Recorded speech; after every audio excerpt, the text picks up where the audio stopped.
ako nag-claim nagdawat. Sige. Gusto sa mga schedule na padala? Mga 6 AM taka 20? Oo.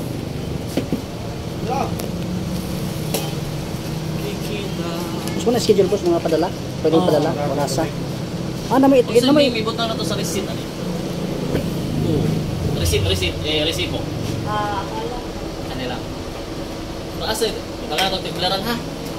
Na ito bigod? Wala. Ang na ito bigod siya, pertris na. Dito. Dito sir. Dito naman. Sarkas, paskat, How much is needed? pasang ka. Ay, here. Excuse me. Here. 8 pesos. Boss na may 20 boss? Kaya Yeah. na may 20? Oh, na. Kana po na po 40. Ang lasin nyo, 20 last. 8% pesos. Manila. Asa na opisina ka? Pertris. Paskat, hindi ito mo ako. Okay.